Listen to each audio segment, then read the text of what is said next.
देखिए, पिछले दिनों पेरिस ओलंपिक का आयोजन हुआ और अब बारी है पैरालंपिक गेम्स की। इससे लेकर खिलाड़ियों ने कमर अब पूरी तरीके से कस लिया। भारत की ओर से वहां 84 खिलाड़ी हिस्सा लेंगे। इन सभी खिलाड़ियों से प्रधानमंत्री नरेंद्र मोदी ने ऑनलाइन बातचीत की और ये गेम्स इसी महीने 28 अगस्त से शुरू होने जा रहे हैं।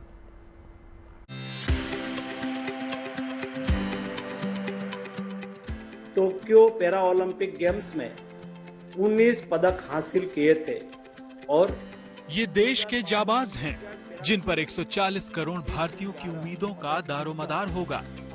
और देश आपके लिए एक ही मंत्र कह रहा है, विजय भव, विजय भव, विजय भव। ये पैरा खिलाड़ी भी पूरे जोश से लबरेज हैं, कहीं कोई कमी नहीं है। जब मैं पार्टिसिपेट करती हूँ इंडिया के लिए, specially on a wheel chair, जब मैं जाती हूँ और कंट्री को रिप्रेजेंट करती हूँ, तो इतनी अच्छी फीलिंग आती है कि फिर वो ये वापस करने का मन करता रहता है। इन तस्वीरों में एक तरफ देश के प्रधानमंत्री नरेंद्र मोदी हैं, तो दूसरी ओर हमारे होनहार जाबाज देश के पैरा एथलीट। निकल पड़िए और दिखा दीजिए कि हिम्मत और हौसले की ताकत क्या होती है। दरअसल इसी महीने 28 अगस्त से 8 सितंबर तक पेरिस में पैरालंपिक खेलों का आयोजन होगा। इसी को लेकर पीएम मोदी ने खिलाड़ियों से वीडियो कॉन्फ्रेंसिंग के जरिए बात की और उनका हौसला बढ़ाया। प्रधानमंत्री ने खिलाड़ियों को दबाव न लेने और बस अपना बेस्ट देने की सलाह दी। स्पोर्ट्स में भारत की उपलब्धियां खेलों को लेकर समाज के बदलते नजरिए का प्रतिबिंब है। एक समय था खेलों को खाली समय का काम माना जाता था। जो खाली है वो खेलता है और आज जो खेलता है वो खिलता है। आपका उत्साह बता रहा है कि आप सब टोक्यो और एशियन पैरा गेम्स की तरह ही नए रिकॉर्ड बनाने को आतुर हैं। इन खेलों में भारत के रिकॉर्ड 84 खिलाड़ी देश का प्रतिनिधित्व करेंगे। पिछले टोक्यो पैरालंपिक में भारत ने 54 एथलीट भेजे थे। इस तरह इस बार 30 खिलाड़ी ज्यादा जा रहे हैं। साल 2021 में हुए पिछले पैरालंपिक गेम्स में भारत ने सबसे अच्छा प्रदर्शन किया था। तब भारतीय दल ने 5 गोल्ड समेत कुल 19 पदक जीते थे। इस तरह साल 2021 में भारत 24वें स्थान पर रहा था। इस बार भारतीय फिर इतिहास रचने की तैयारी में हैं। हमने पिछले पैरालंपिक्स में आपने 1 गोल्ड मेडल समेत 2 पदक जीतकर पूरे देश को गर्व से भर दिया था। इस बार क्या टारगेट सेट किया है?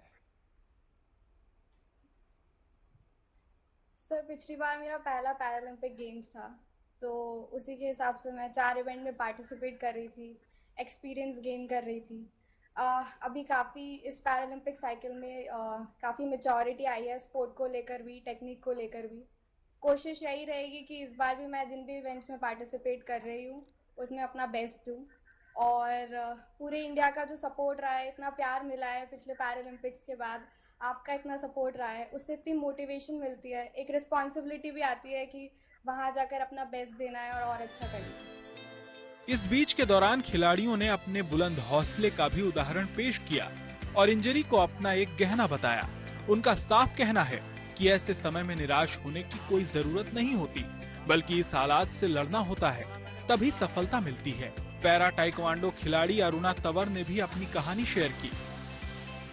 अरुणा, पिछले पैरालंपिक्स में आप एक महत्वपूर्ण मैच से ठीक पहले घायल हो गई थी।